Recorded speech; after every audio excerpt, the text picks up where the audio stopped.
What's up guys, it's Mike and it's gonna rain in a minute, so I'm fine. This wind is messing with my video.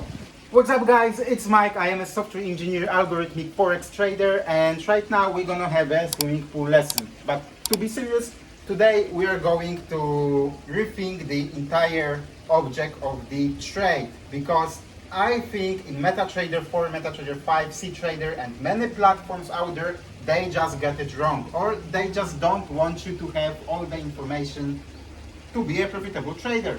So we're gonna redesign the trade object, and then maybe you can see this object in my own trading application. And now let's start with this video.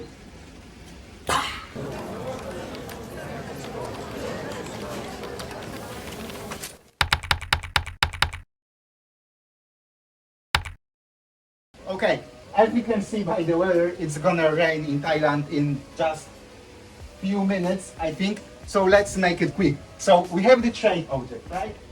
Trade. In many applications, you have only one trade object, and here you have everything related to, you have opening price, closing price, opening date time and closing date time, and also the ticket ID. Ticket ID is just ID that is being stored on broker servers. So pretty much you have only this kind of information. Let me do not forget about the profit. So you also have profit, but let's do not include profit because profit is being calculated by the opening price and close price. So that's pretty much it. But let's think deeper. What do you really have in the trade object? Because when it comes to real exchanges, everything is based on the orders, not trades. So let's think right now. We have the trade object. So what do we need to open the trade and close the trade? We need orders. So we need send, maybe not send, but let's make it like open order, like this, and we have the close, right? And basically this type of objects are orders, right?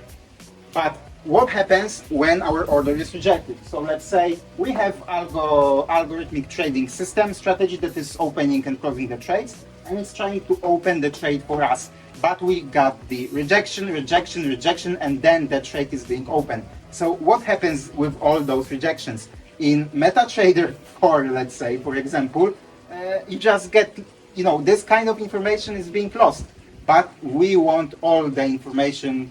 When our order is being rejected, we need to store it somewhere. So let's say our trade object will have the list of rejected orders, right? Same thing with close. So we have orders, order and order. But right now, what do we have in the order object? So let me just make it like this. Order. So our order is always split by request and response. So this object order will need stuff like request and response. So this stuff is going to the server, and this stuff is coming from the server, right? So right now, what do we have in the order request? So every time when we send the trade, we need stuff like, requested price. We have also the request date time. So basically here we define all the stuff about opening the trade, like here, or about closing the trade. All the stuff related to the sending the order. And here we got the response. So just to show you a simple logic. Let's say in request, we will have the request price. I don't know if it can be readable, but anyway, in response, we have the fill price. So what it basically means, we are sending the price we want, and in the response, we either get the rejection. If the order is rejected, the whole object is being filled, and then is being put here, right? In the list of the rejection. But if the request is being processed, so we will have the fill price, and then this stuff will go here. as an open order. And the very good approach is to do not store data that you do not need to store. So let's say we got the request price and the fill price. So why do we need to store additional information about the spread if we can calculate the spread on the trade level? So when the open order is being filled, is being done, then if we would like to calculate the spread, right, we can store it in the trade object and calculate the spread based on the fill price and the request price. So when it comes to date times also, we got the date time of the request and date time of the response. So we can also measure how much time it takes for our order to being processed. So for example, let's say we are doing some latency arbitrage and the broker is finding out about this and starts to do some plugins. It starts to manipulate your trades. So you can see very common situation, like when you send the orders, you get like 100, 200 millisecond processing time, so it's okay. But after some time, you start to get delays, like 5-second processing time, 6-second processing time. So it's not good. It means that something wrong is happening with your trading account.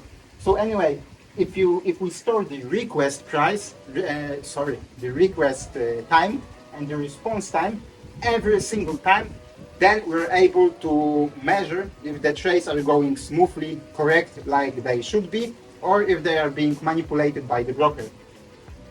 So basically, that's all we need. We need trade. Inside the trade, we need one order that is being filled for the opening, one order that is being filled for the close, and we also need a list of all the open orders rejection and list of all the close order rejection.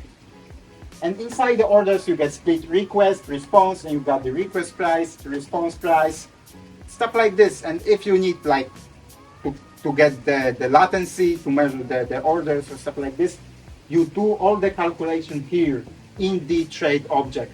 And of course, if you want to use it, you need to pre-allocate everything, because if you would like to create that kind of structure during the runtime, it just takes too much time.